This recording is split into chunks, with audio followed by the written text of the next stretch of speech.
देखिए, आप जो बोली हैं उसके हिसाब से तो पहले यही साबित हो गया कि लालू जी और तेजस्वी जी में आपसी तालमेल नहीं है। उनके घर में आंतरिक कलह है, पारिवारिक कलह है। लालू जी हो, तेजस्वी जी हो, इस प्रकार का बयान देके के पूरे बिहार की जनता को बरगलाने का प्रयास करते हैं। बिहार की जनता समझदार है। बिहार की जनता 15 साल के उनके कुशासन को देखा है। बच गया नीतीश जी से तालमेल होने का कि नीतीश जी के लिए दरवाजा बंद है, खुला हुआ है। अरे भाई, नीतीश जी से ही होके दरवाजा शुरू होता है। मुख्यमंत्री नीतीश कुमार आप लोगों का दामन छोड़ देंगे तो शून्य पर आ जाएंगे आप लोग। ये बात कहाँ से आ गया कि भाजपा अकेले बिहार में सरकार बनाएगी? कभी हम लोग की ऐसी मंशा नहीं है। नमस्कार, आप देख रहे हैं देशवा न्यूज। आपके साथ मैं हूँ राजनंदिनी। लालू यादव ने इस तरीके के बयान क्यों दिए?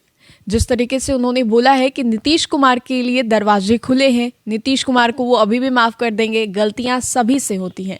लेकिन वहीं तेजस्वी यादव की बात करें तो तेजस्वी यादव ठीक उसका उल्टा बयान देते हैं। तेजस्वी यादव ये कहते हैं कि मुख्यमंत्री नीतीश कुमार के लिए अब सभी दरवाजे बंद हैं।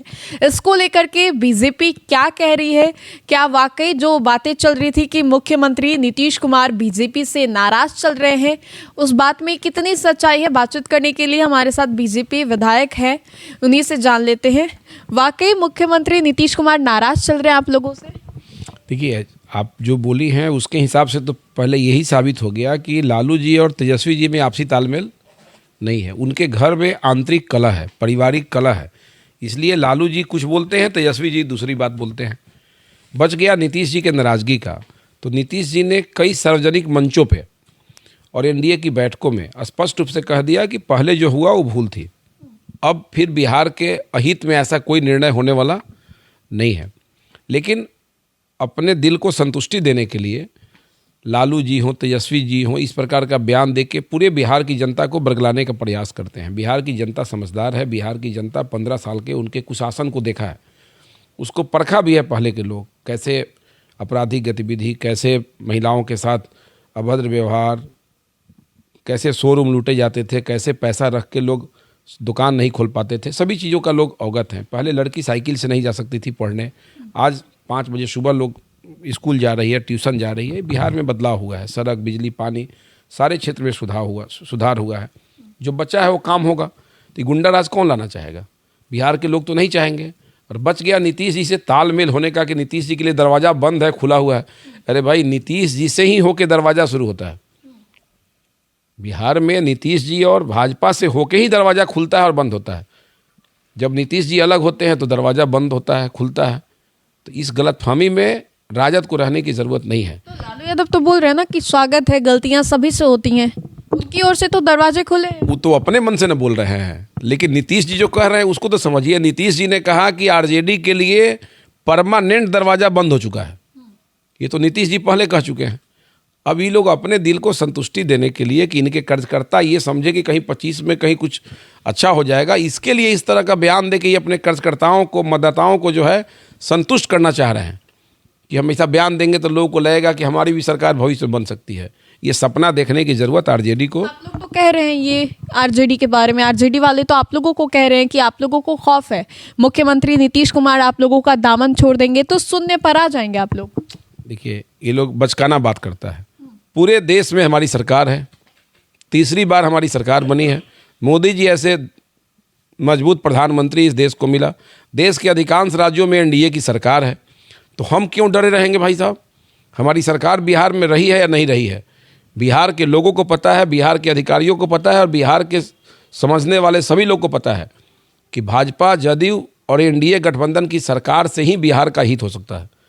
जब जब बिहार में एनडीए की सरकार नहीं रही है, बिहार विकास के बदले विनाश के रास्ते पर गया है। इसलिए ये बनावटी बातें करना आरजेडी बंद कर दें। अब बिहार के लोगों ने ही आरजेडी का दरवाज़ा बंद कर दिया। इनको पता चलेगा 2025 के चुनाव में, जब आरजेडी के लिए बिहार के मतदाता ही अपना दरवाज़ा बंद कर देंगे। ऐसे ही यात्रा पे जा रहे थे तेजस्वी यादव। यात्रा पर तो दुबई भी गए थे, तो दुबई कोई चुनाव लड़ना था उनको। यहाँ बाढ़ आया था, वहाँ दुबई में घूम रहे थे। तो बिहार की जनता को ये सब चीज़ याद न कराएंगे चुनाव में हम लोग कि जब आपदा रहता है तो दुबई घूमते हैं। जब 17 महीना सरकार में थे, 1 दर्जन विभाग अपने पास रखे थे, तो कभी समीक्षा के सेंस में बिहार के किसी जिलों में नहीं गए। और आज इनको बिहार की जनता और बिहार की यात्रा समझ में आ रहा है नीतीश कुमार की यात्रा को देख के। ऐसे चलने वाला नहीं है। पूरे ढोल के पोल को 2025 के पहले भारतीय जनता पार्टी और एनडीए के कार्यकर्ता आम जनता को समझाने का काम करेंगे कि कभी पिछड़ा, अति पिछड़ा, बैकवर्ड फॉरवर्ड के नाम पर शासन करने में जो रुचि ले रहा है ना, ये सब बिहार में चलने वाला नहीं है। बिहार के लोगों को विकास पसंद है। बिहार जो है ना, जंगल राज से मुक्ति पाया है। बिहार की पहचान पूरे विश्व में पुनर्स्थापित हुआ है बेहतर काम के लिए।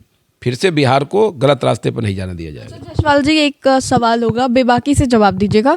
विजय सिन्हा कुछ दिन पहले कह रहे हैं कि अटल बिहारी जी की असली श्रद्धांजलि का तभी मिलेगी जब बीजेपी का सीएम होगा बिहार में। आप लोग चाहते हैं कि बीजेपी का सीएम हो? अभी तो मुझे ऐसा कोई पॉपुलर चेहरा भी नहीं दिख रहा बीजेपी की ओर। ये बात आप जो कहे, मैं ऐसा बयान कोई देखा नहीं हूँ।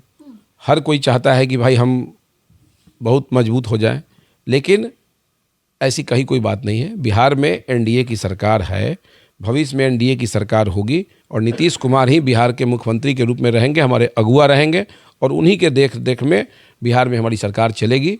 केंद्र में नरेंद्र मोदी जी की सरकार है, उनके अगुवाई में सरकार है। बिहार में नीतीश कुमार की अगुवाई में हमारी सरकार होगी। अगला चुनाव उनके नेतृत्व में होगा।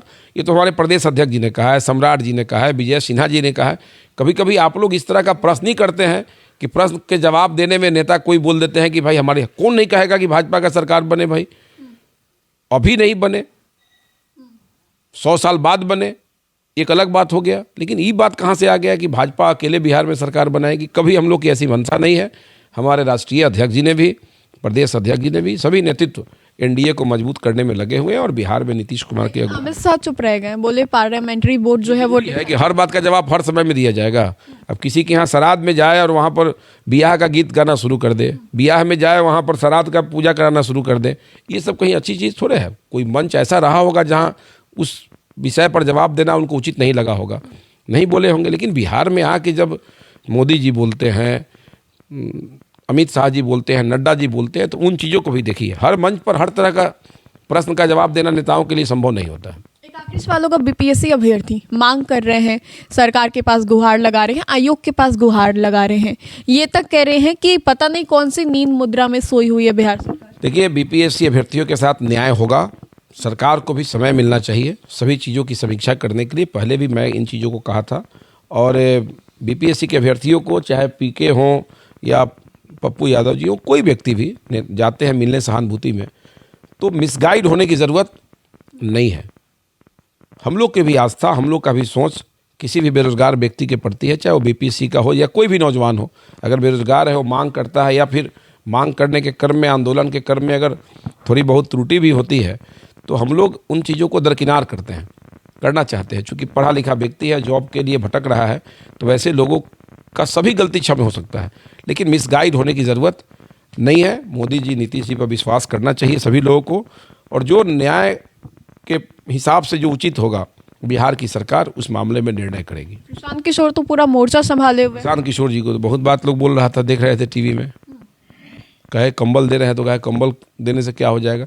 देखिए, वो अभ्यर्थी हैं, वो पीड़ित है, और पीड़ित व्यक्ति कभी कभी अपने मन की पीड़ा को भी व्यक्त करता है, और कभी कभी कुछ लोग ऐसे भी होते हैं जो दलीय आधार पर अपनी बात को बोलना शुरू कर देते हैं। इसलिए हमारी आस्था उन अभ्यर्थियों के प्रति है, और निश्चित रूप से सदन के माध्यम से या फिर व्यक्तिगत रूप से अधिकारियों के पास, या हमारे बड़े नेता मुख्यमंत्री जी हों या डिप्टी सीएम हों, हम लोग जरूर चाहेंगे कि बीपीएससी के जो अभ्यर्थी हैं उनके विषय को समझ के उस पर सरकार जो नियमानुकूल निर्णय होना चाहिए वो जरूर करे। तो देखिए, बिहार में इसी वर्ष विधानसभा का चुनाव होने वाला है, और इसको लेकर के लालू प्रसाद यादव का बयान और साथ ही साथ बीपीएससी अभ्यर्थियों की मांग, इन तमाम मुद्दों पर हमने बातें की। फिलहाल के लिए इस अपडेट्स में इतना ही। हम दोबारा जुड़ेंगे। धन्यवाद।